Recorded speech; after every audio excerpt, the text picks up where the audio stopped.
Bueno, nosotros somos de la carrera de psicopedagogía, en este caso de la materia de pedagogía. Vamos a comentar qué es la historia de la pedagogía como ciencia y los antecedentes históricos que tiene esta. Antes que nada, vamos a empezar con una introducción sobre el tema.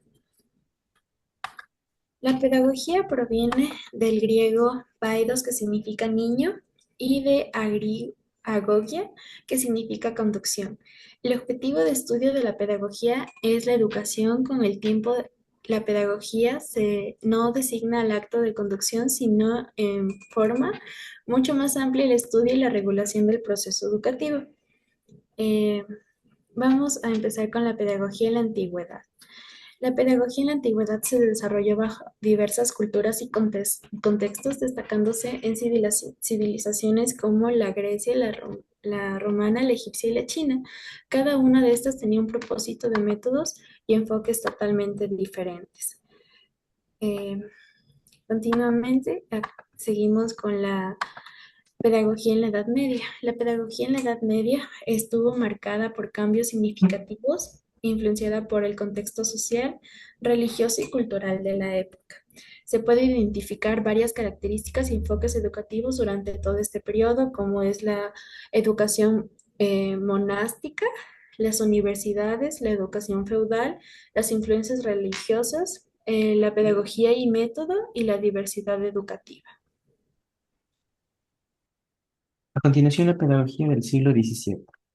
Dentro de este periodo de tiempo nace lo que es la Pansofia, que buscaba tener una educación en la que puedan acceder todas las personas.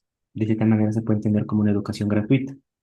Por igual también se genera la creación de más escuelas y el desarrollo de la ciencia, siendo el pilar fundamental la filosofía en ese tipo de épocas, en la cual se mezcla y llega a brindar lo que es la pedagogía. Para lo que es la pedagogía del siglo XVIII, se crean y empiezan a haber tratados de escritos de divulgación, tanto científica, periodística, también hay de literatura de creación, hay de novelas y también otras obras literarias de diferentes índoles.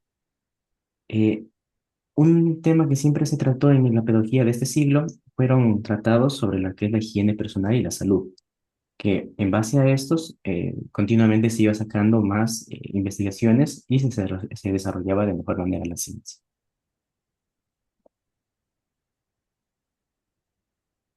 A continuación, la pedagogía moderna. La pedagogía moderna se dio en el siglo XVI. Bueno, proponía una enseñanza, un entorno al aire libre que avanzara al ritmo del profesor y no del alumno y no del profesor. Los principales autores fueron Rousseau, que proponía considerando que el mejor aprendizaje que puede hacer un niño es mediante el contacto con la naturaleza. Piaget también fue uno de los autores de esta pedagogía, quien decía que quien descubre las etapas evolutivas en la maduración del ser humano, dejando que el niño sea un adulto, deje de ser un adulto pequeño para poseer características propias.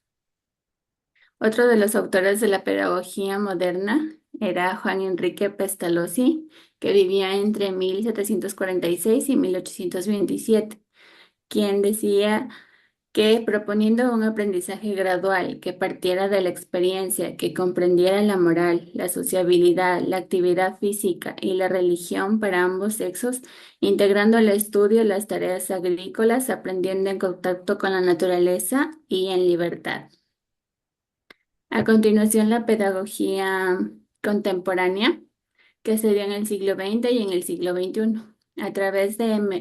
Esta proponía que a través de métodos de enseñanza flexibles y una atención a la inclusión educativa, la pedagogía contemporánea busque garantizar que todos los estudiantes que tengan la oportunidad de alcanzar su máximo potencial. Entre los autores que destacaron esta pedagogía está John Dewey en 1854-1952, quien tenía el método Dewey, el método basado en la experimentación. Alexander Neil entre 1883 y 1973, que tenía el método basado en la autonomía de cada niño. Uno de los autores más conocidos, que era María Montessori, quien proponía el método basado en la espontaneidad, libertad y desarrollo individual. Y así con algunos, como Jean Piaget también, que tenía la teoría de la inteligencia sensorio-motriz, quien ejerció influencia en la trascendental de la psicología evolutiva y en la pedagogía moderna. Eso sería el trabajo experimental. Muchas gracias.